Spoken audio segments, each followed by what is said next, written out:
Yes. Yes. Uh okay, all right.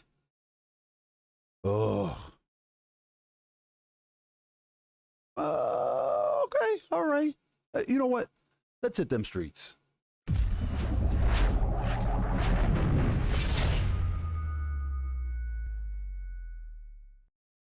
Let me start all this by getting the most important fact out. I am a huge, huge Spider-Man fanboy. Specifically Peter Parker fanboy. Like a lot of people that grew up with that character, it resonated with me so much. You know, the geek who was always ostracized and derided just because he didn't share the same interests as everybody else, because he didn't look like everybody, that he always felt alone in the world. Peter Parker was like a lot of nerds growing up back then and growing up now still. And you wanted him to win. You wanted him to get the girl. You wanted him to be a hero because you wanted to believe that if Peter could do it, so could you. And I love Spider-Man. I love the wit, the powers, the cool villains, all that jazz. Um, he's always been amazing overall, pun intended. But Peter is what has always mattered the most to me. The guy behind the mask. He wasn't just some character in a fucking comic book. He was someone that I personally aspired to be. Like, I wanted to be Peter Parker because there was no better underdog in comic bookdom, in my opinion. And because he's so damn relatable, the shitty jobs, barely able to pay rent and his bills, always just life shitting on him and unhappy with some decisions in his past. He wasn't perfect. He wasn't fucking perfect. He was just trying to be the best person that he could be. And that is at its core, that's so incredible. It's so fucking inspiring. And it's why I'm so attached to that character. And why I'm very protective of it. I'm very protective of Peter Parker. So with that out of the way, I just wanted to put that out. I just watched a teaser trailer for No Way Home. And I'm cautiously optimistic for it. I am. I watched both Homecoming and Far From Home. And I genuinely like those movies. I do. I like both of them. I really liked Far From Home, honestly. They have their flaws. Big fucking ones, big ones. There's things I really don't like about them, and especially about the MCU's portrayal of Spider-Man.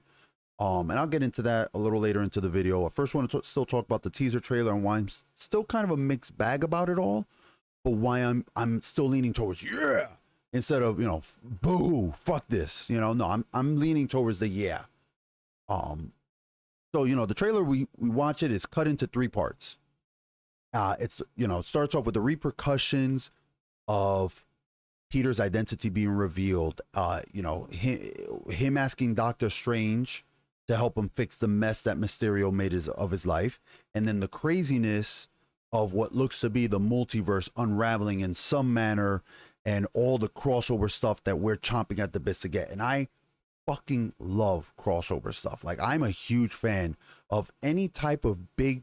It's why, to me, one of my favorite comics storylines that I loved the most was Maximum Carnage. Getting to see all these characters from different comic book lines getting together to stop these villains. Like, I love crossovers. So already this movie, again, I'm way more into the yeah than I am into the and I gotta say, one of the best things about this trailer was that despite it being 3 minutes long, which is long for a teaser, they didn't reveal too much, and that's fucking genius. Yeah, there's Easter eggs here and there, but they didn't reveal a lot with a 3 minute teaser. They spent 2 of those 3 minutes really going into stuff we either already knew, that Peter's life is crazy now that everyone knows he's, Spider-Man, and that they think he killed Mysterio. And we also knew that Doctor Strange was going to be involved in some manner with the whole multiverse introduction. So what's cool is that even though it was 3 minutes, only like the last 40 or so seconds had like actual, oh shit, new content stuff. And I like that. I'm glad they gave you just enough for you to be like, oh, look at this. Is that this? Is that guy? Was that laugh William Dafoe? Like, they gave you just enough of that to be like, okay, you're whetting my appetite. I want this. I want this. I also think it was very smart for them to focus mainly on the crossover aspect of Sam Raimi's Spider-Man trilogy, as opposed to the fucking garbage that were the Amazing Spider-Man movies. Because make no mistake about it, the bulk of my trepidation for this movie is how terrible those movies were. The two fucking Amazing Spider-Man films, particularly the second one. You know, I don't ever want to fucking see Andrew Garfield's disastrous portrayal of Peter Parker on screen ever again. I don't. Jamie Foxx as Electro was fucking awful. He was horrendous. It was all a goddamn dumpster fire. And I worry about any of that taint spreading into this. Because my feelings at the core of this ambitious crossover is how I rank the Spider-Man cinematic universes. At the top, there's a Sam Raimi trilogy. Hands fucking down. Spider-Man 1 and 2 are still the best fucking Spider-Man movies there are. That's it. Like, 3 was ass, yeah, but it still had some great things about it. Sandman's fucking character was awesome. Were they campy? Yeah. Were they a little bit too much? Was there a little bit too much focus at times on Peter and MJ and their relationship? Yup. But those movies captured Peter Parker perfectly. Tobey Maguire will always be the best fucking Peter Parker there has been, until maybe if there ever is a fourth iteration, I don't know. But I'm saying for right now, the 3 that we have, he's hands down the best Peter Parker. He nailed all of the things I mentioned above. And one of the things that the original trilogy knocked out the ballpark that no other one has, especially not the MCU ones, and that's one of my biggest gripes I have with them. I mentioned I have gripes with the current MCU portrayal of Spider-Man, is Uncle Ben's importance to Peter. Uncle Ben and his death is the core of Spider-Man. The decision that Peter made that sadly led to the death of his father figure is what makes Peter Parker Spider-Man. It's honestly the source of his greatest strength, which is his heroic spirit. It's his iron will, his resolve. Without Uncle Ben's death, Peter would never have become Spider-Man. And I want you to realize how important capturing that traumatizing event is. Okay? I want you right now at your desk, seriously, I want you to close your eyes. Okay? And I want you to picture in your head the most important person in the world to you. I want you, the person that you look up to, that you admire the most, the person that, you know, means everything to you, that if, you know, when you're daydreaming and you're thinking about a new life, like, oh man, I wish I had, you know, made this decision and then I would be doing this in life, that person is still there. So I want you to, whether it's a parent or a spouse, a sibling or a child, I want you to imagine all of the smiles, all of the laughter, all of the happiness that they've brought you. Okay? Now I want you to argue with them in your head. I want you to argue with them. And I want you to tell them in your head, in a fit of anger, that they don't mean a damn to you, that you don't need them in your life anymore. And I want you to imagine, not only did you do that, did you make that decision that led to them never being in your life again, but that you'll always remember that the last memory you shared with them was you telling them how much they didn't matter to you, that you didn't need them anymore. Okay?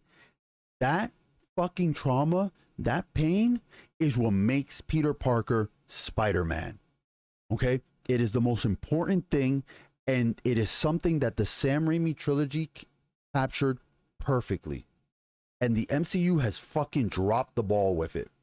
They've instead done this stupid fucking thing where, like, they've done an obnoxious job of having Peter instead leech onto Tony Stark and not be a hero in his own right. Not even fucking mention how important Uncle Ben is to him and his path to atonement, because that's what Peter's entire life is. It's an eternal path to atonement that he feels he has to do to make up for Uncle Ben's death. Nope, it's just Mr. Stark, Mr. Stark, Mr. Stark.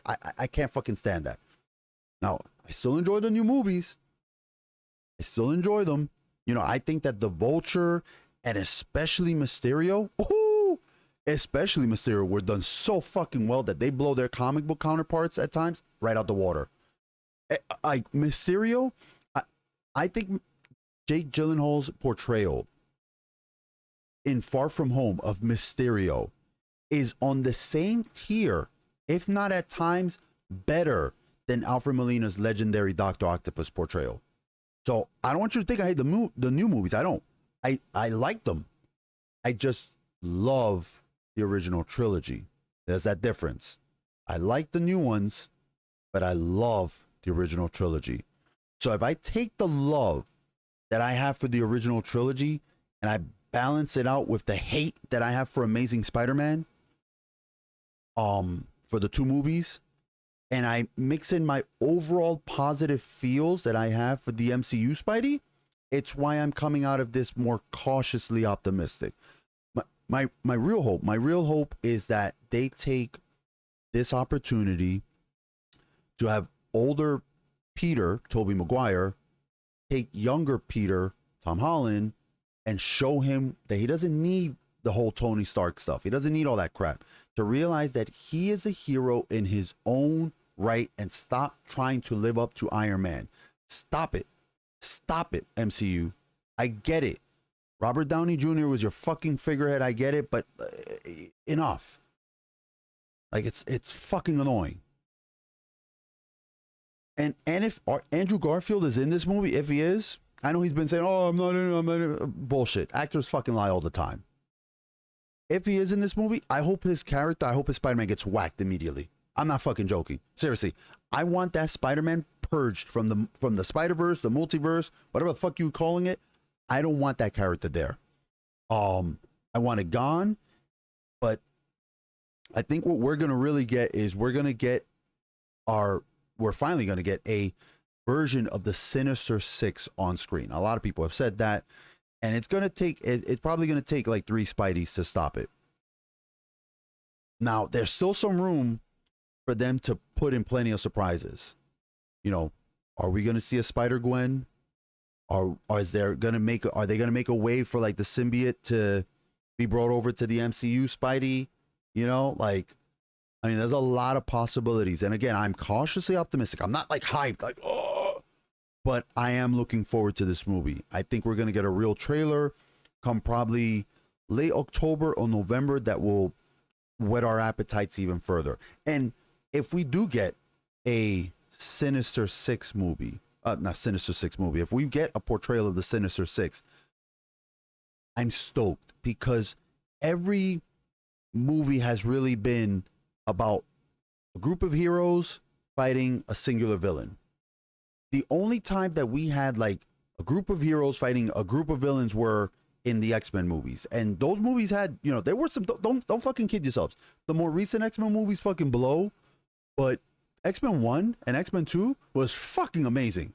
So I like the idea of us seeing more villains team up on screen to fight the heroes who have teamed up on screen. I don't want just a singular giga villain anymore. Not that I'm saying it was bad for Thanos. I like that.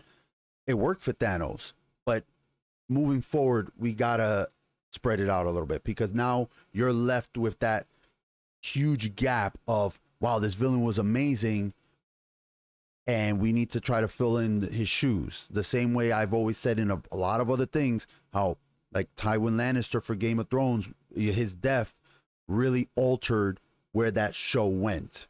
You know, like they had this larger than life villain. When he's gone, you're fucking boned, because you haven't built up any other villains. It's the same thing in wrestling. You know, when you build up this mega heel and you haven't built up any other heels, fucking screwed if something happens to this guy, if he gets injured. So I think that this film will have, if they go with that route, we are going to be in for an amazing, spectacular time. Yes, I'm you throwing in Spider-Man puns. Fuck off.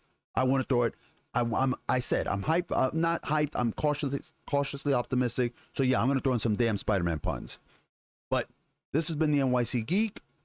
If you enjoyed my thoughts and the rant, hit the subscribe button. It really means a lot. Helps show a lot of support to the channel. Helps us grow. Hit the like button. If you disagree, hit the fucking dislike button.